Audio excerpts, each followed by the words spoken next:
जी हाँ दोस्तों, स्वागत है आपके अपने YouTube channel target with RP. आज की क्लास में हम लोग पढ़ेंगे तत्पुरुष समास। क्या पढ़ेंगे?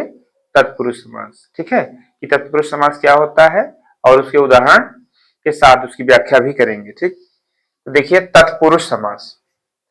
इस समास में दूसरा पद प्रधान तथा पहला शब्द क्या होता है? गौण होता है। इसमें दोनों पदों के बीच का कारक चिन्ह विलुप्त हो जाता है।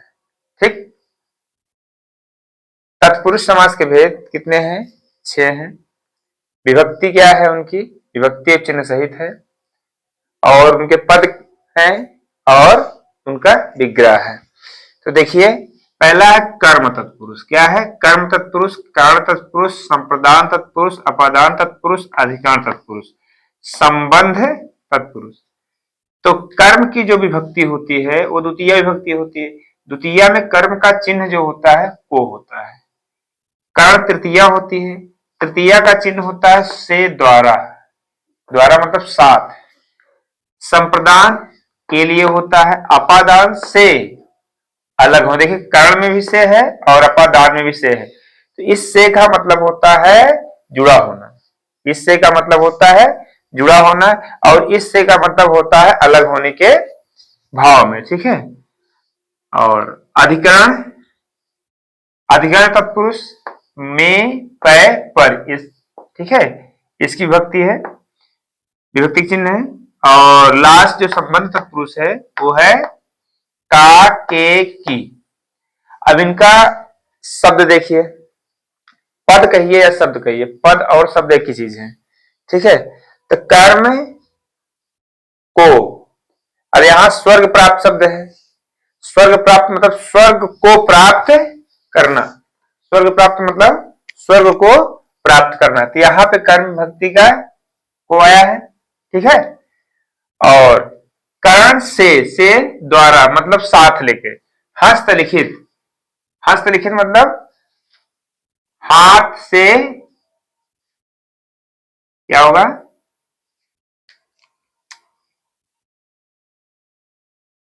हाथ से लिखना। क्या होता है? हाथ से लिखना। ये आया तो क्या है? से। अगर हस्तलिखित मतलब हाथ से लिखना, हाथ से क्या होगा? जुड़ा रहेगा। अगला है संप्रदान कारक। संप्रदान कारक क्या होता है? के लिए। यहां है विश्राम गृह। विश्राम गृह का जब विग्रह करेंगे तो विश्राम के लिए गृह। विश्राम मतलब आराम, गृह मतलब घर, मतलब आराम करने के लिए घर। तो यहाँ पे संप्रदान कारक का चिन्ह क्या है? के लिए। और इसमें देखिए विलुप्त है, इसमें के लिए नहीं लगा है, लेकिन इसका जब विग्रह करेंगे तो यहाँ पे के लिए आएगा। ठीक है। अगला है अपादान। अपादान से भी होता है क्या? अलग होने के भाव में।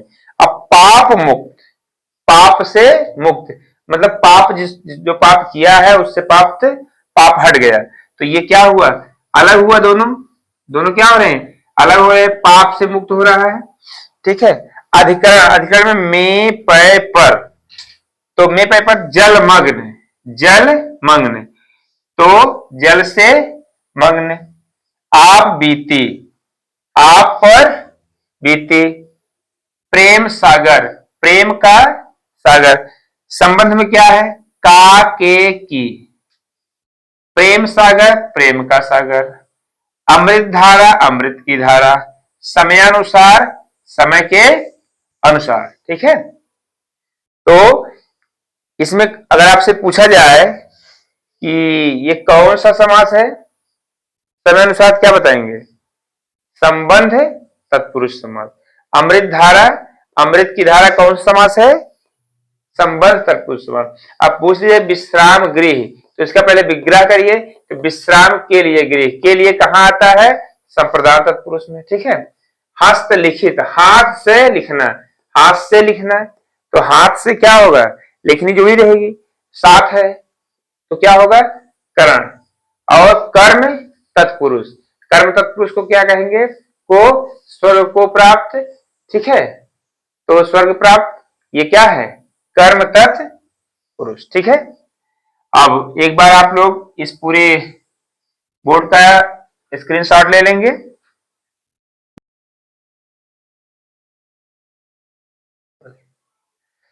अब वो आप लोग का जो अगला समास होगा वो अगले वीडियो में आपको मिलेगा। अगर आपको ये वीडियो अच्छी लगी हो तो आप चैनल को सब्सक्राइब करेंगे, लाइक करेंगे। अगर आपको इससे रिलेटेड कोई भी सवाल है, कोई भी क्वेश्चन हो, कोई भी शब्द हो जिसे समास से पूछना है तो कमेंट सेक्शन में लिख करके आप पूछ सकते हैं। जो बच्चा लिख के भेजेगा उसका जवाब नेक्स्ट वीडियो में दिया जाएगा। ठीक है।